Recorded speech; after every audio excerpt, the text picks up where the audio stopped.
Hello and welcome to The Signal, Workplace NL's health and safety podcast. Workplace NL is the Workers' Compensation Board in Newfoundland and Labrador, Canada. The focus is to promote safe and healthy workplaces, provide return-to-work programs, and offer compensation to injured workers and their dependents. This series of podcasts will provide you with the latest information on how workplaces can protect the health and safety of workers. Please enjoy the show.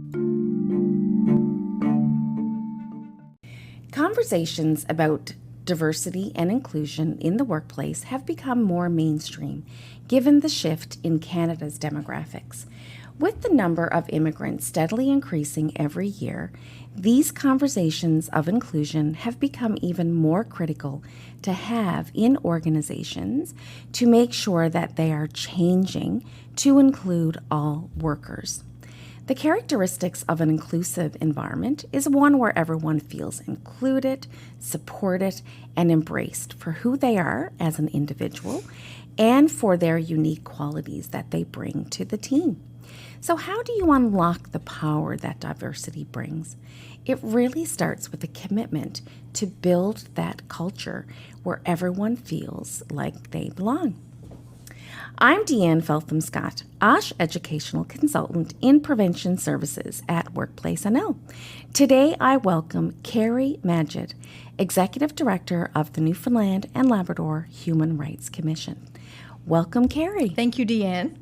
So glad to have you here today. Yes, it's lovely, thanks. To talk about diversity and inclusion. Let's begin with a definition of diversity, equity, and inclusion. So what is it? So I'll just read you a couple of definitions, Sure. and then we can have a conversation about what that actually means in practice. Diversity means respecting, appreciating differences between all people. We all come to the world and to our workplaces with our different identities. That we should all, be our true, authentic self when we come to work, and that should be respected. Mm-hmm. Inclusion means creating a work environment, in this case, that really embraces these differences, accepts them, and sees the benefit in it. Mm-hmm. And then equity is treating people like there's equality and equity. Mm-hmm. Equality is teaching everybody the same, Right. regardless of the effect of those decisions or treatments on different people and based on their different needs. Equity is treating people differently to achieve the same sort of outcomes. Right. So we use the analogy of an accommodation is trying to treat somebody equitably. Right. Because you're giving people supports that they need in order to be able to, do their job properly in this case. The only other thing I'd say about inclusion is I think it's 100% important to embrace and respect and welcome people to your workplaces. Mm-hmm. But to me, it's more than that. Mm-hmm. It's not just about, respecting that. It's about who's actually at the table making decisions. Mm-hmm.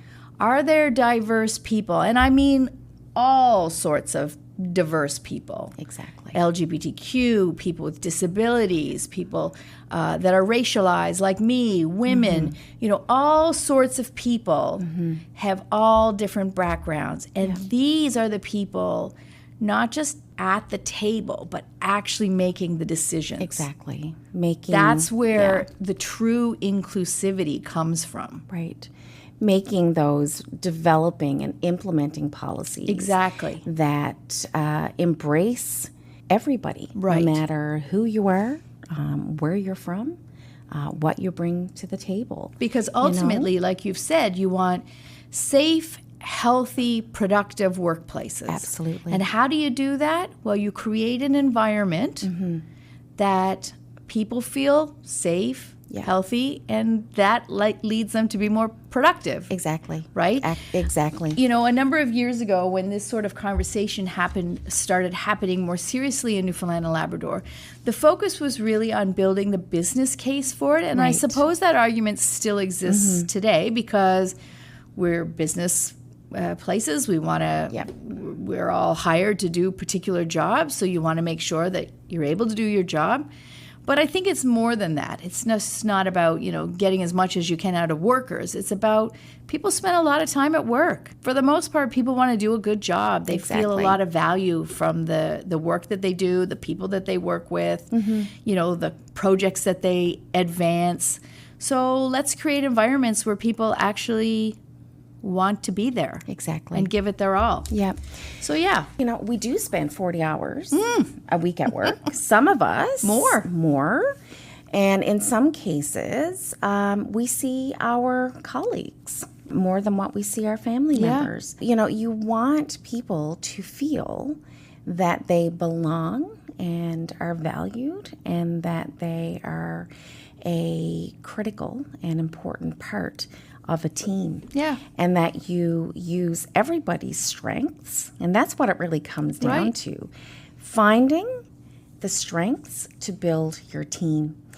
One of the components of the CSA standard in psychological health and safety is inclusion and diversity.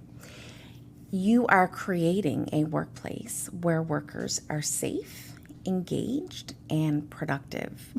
So I really like what you said about what it really comes down to is, creating those workplaces that people are safe, healthy, productive, and just adding to that, that they are engaged. Yeah. When you feel like you belong somewhere, you are more engaged. Now, I will say the vast majority of the cases that come to the Human Rights Commission, and this is pretty much across the country, equity, diversity, or DEI policies, respectful workplace policies are pretty standard in most medium to large businesses now. Yep. So policies are there. People do the training. Something's missing. Yeah. There's a disconnect sometime because we're human beings. Yep. We have unconscious bias. There are still stereotypes. People sometimes, there's a disconnect between the policies and the practice, whether it's workplace accommodations for people with disabilities or equity and diversity projects. Yeah. We've seen a lot of workplaces, you just look in the news, where they are advancing themselves as, fully on board with this, yet they're still subject of complaints for issues of systemic racism. Yeah. Because that is what is the insidious part of it. Yeah. If you're not, use systemic racism, if you're not a Black or racialized or Indigenous person, you may not even see that the issue exists. I know. Right? Yeah. So you think, okay, I've got a policy, I've got a committee, we're having a potluck lunch, we're doing, events on religious holidays, or we're doing, like little email blasts celebrating whatever the occasion is. And those are all good. I'm not going to say that they're not. They're one-time events. Yeah, they're one-time things. And, depending on the environment or the workplace culture, they could be seen as strictly performative, right? So what I'm talking about is something deeper than that. If you have a workplace where 80% of your workforce are women or racialized people, yet they're in the bottom 2 tiers of the workers, have no say over how things are done, there's no room for advancement, no rooms for mentoring, and when the few people do get to the top, they're judged differently. They're they're not valued as much. Those old networks or ways of doing business still exist. And depending on who you are and where you're from and what your outlook is, you still may not be able to break those things down. I mean, I'm a lawyer. There's been lots of studies now that over 50%, maybe even more now, of law school graduates are women. But within 5 to 7 years, still, and I've been practicing law for over 20 years, women are gone from the profession. So why is that? They're working in government, like me, when I had my second child. They go work for Workplace NL. They go work for places where they can have still practice law, still contribute, but have regular hours. There's no need for billables. So those are the sort of systemic barriers that prevent people sometimes from moving forward and really changing workplace cultures. There was a story a number of years ago, I remember hearing online here, that people were complaining about the bus system and the lack of reliable routes and the time and the no shelters. And they weren't realizing that with the increasing diversity of our province, which is a wonderful thing, but most new immigrants are working, service jobs or up at Stavanger Drive or wherever, and they're having to take the bus, and it takes an hour and a half to get up there to work a minimum wage job, but that's what they're doing. So these are barriers that exist in our workplaces, in our societies, in our built environment that set up, barriers for people. Yeah. So how do we remove those barriers? Yeah. To include as many people and let them do what they need to do. Exactly.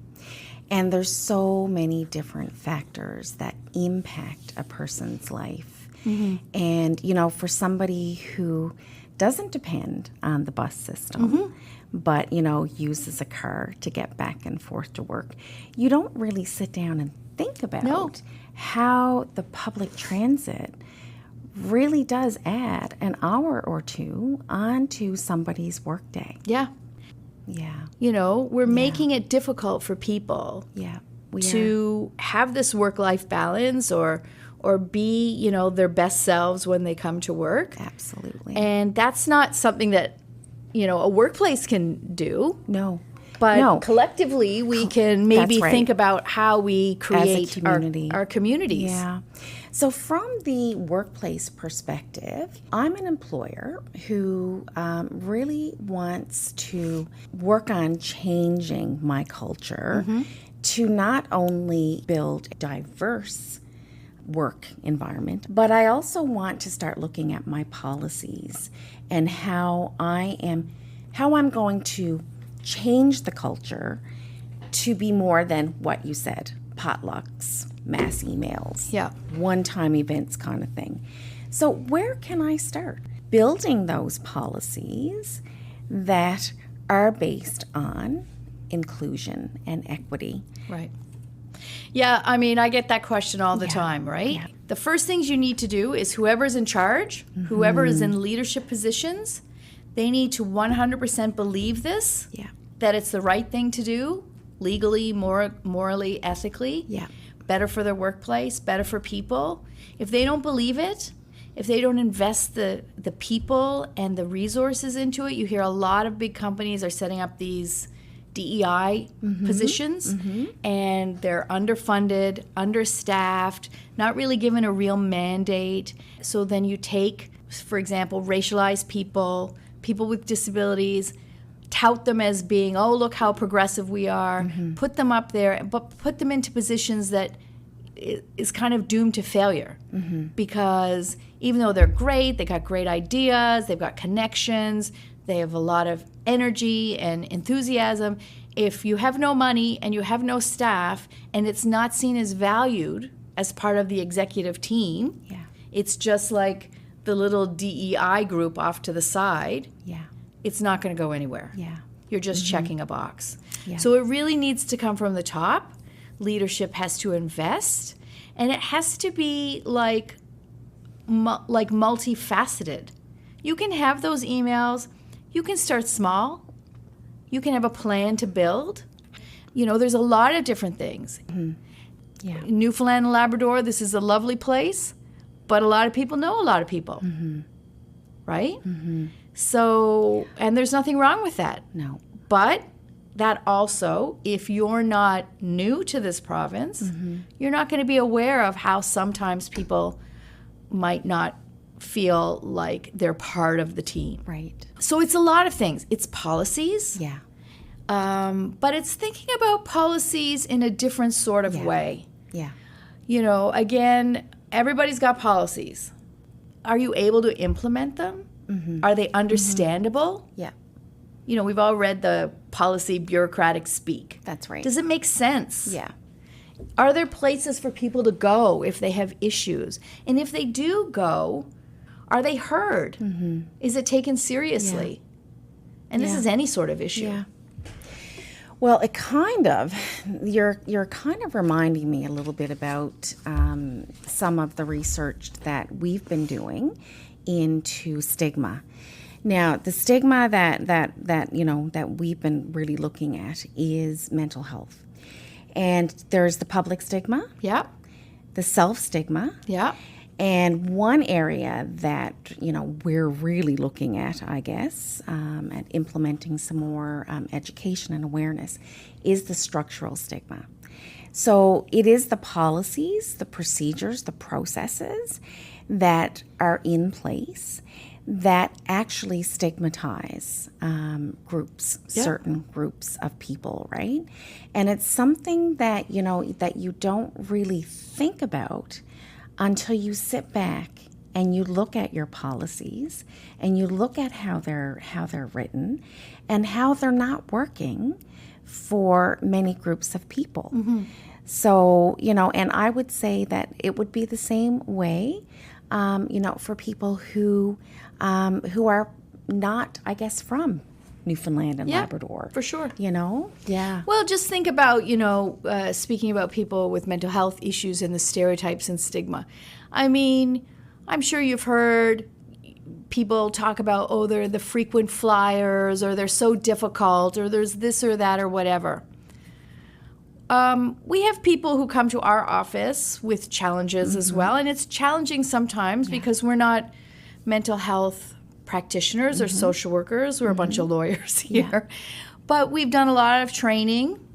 I think people don't come to the Human Rights Commission if they're to want to work here, if they're not interested in helping people or understanding people. But it takes time, right? It takes time. Yeah. It takes relationship building. This is what I meant earlier, kind of going full circle. If you're going to invest in diversity, then you have to commit the resources to it, because you can't have a workplace that talks about diversity and then if, say, a racialized or an Indigenous person comes to you and says, or a manager and says, this is what's happening to me, for them to not dedicate the time to find out, to take that seriously, to come up with some changes, and to continue valuing that person after the fact.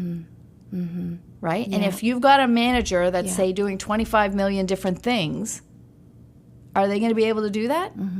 So that person actually feels valued? Exactly. Probably not. Yeah. Even if they have the best of intentions. Right? So it's really complicated. The other thing that leadership and then the organization needs to do is these are uncomfortable conversations sometimes. And we have to be okay with that. Yeah. And we have to, listen with open ears or whatever, active listening. Yeah. We have to not take things personally. Yeah. We have to see how we can adapt and change, be open to hearing, not necessarily, for me, I think if you've created a healthier workplace to begin with, where people feel that they can say, hey, this is not working for me, or, I think this might work better, you've already won half the battle. Absolutely. Because you're going to hear that more because people feel that they can come and say something to you. That's right. And there's no repercussions. They feel psychologically safe. Psychologically safe. Because you've built psychological health into your practices. That takes time. It takes time. That takes people. Yeah. And, a good place for anybody to start is through education and awareness. Yeah, I think that's super important. Yeah. And I think, but it's more than just that, right? There's a lot of critiques of just training. Absolutely. For, like they're one-offs, they're performative. That's right. They actually don't change, yeah, mindsets. And I've seen some studies where people who are already grudgingly made to go to these things, especially right now in our heightened political climate, where if anything is sort of equity-based, it's considered woke and, horrible, and there's a group of people that think it's the worst thing, and there's a group of people that think it's excellent. Exactly. Especially in this polarized sort of climate, there's some research that says If you feel like you're forced to do it, it's going to actually do the reverse. Yeah. Yeah. So it's got to be a slow, steady build into everything. Right. Yeah.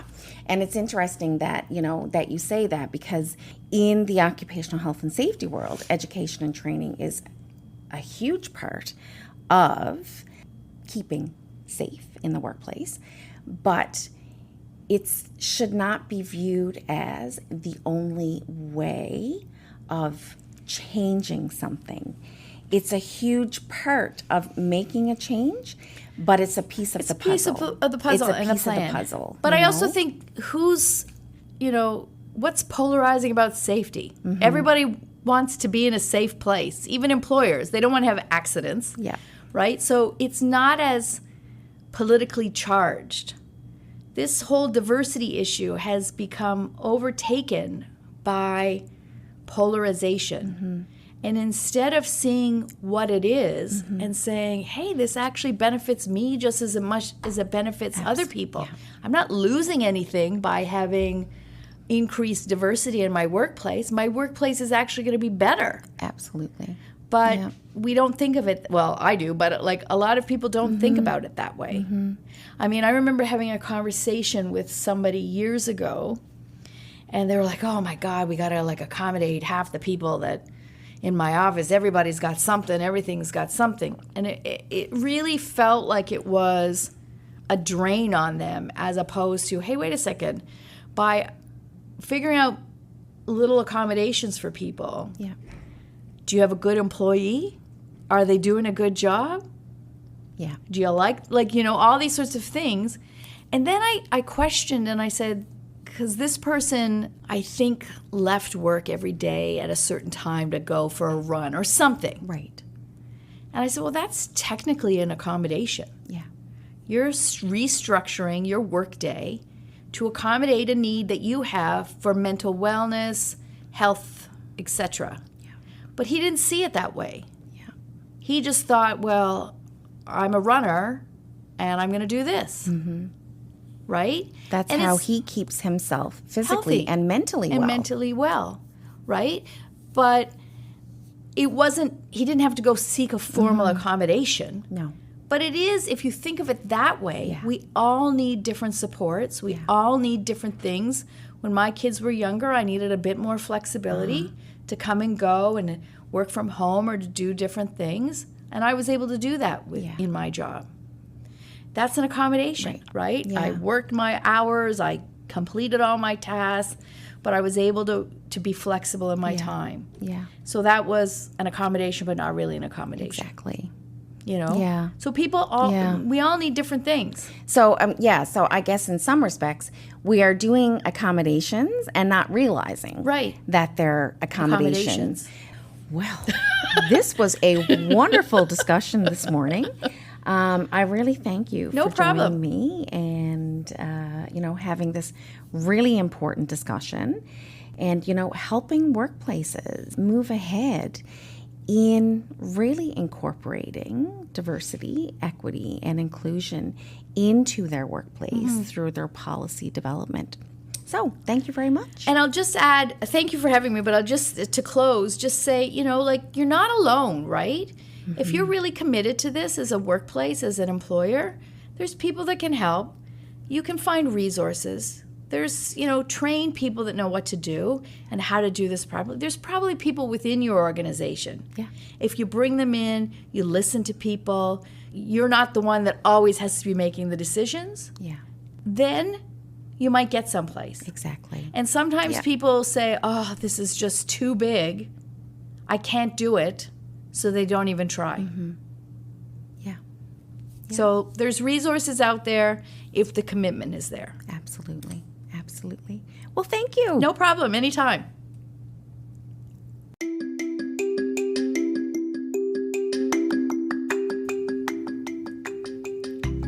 Thank you for joining us today. Transcripts are available to use in your workplace to increase workers' knowledge in various occupational health and safety topics. Visit workplacenl.ca for more information on the services we provide to workplaces. Feel free to share the signal on social media to improve workplace health and safety everywhere. Thank you, and have a safe and healthy day.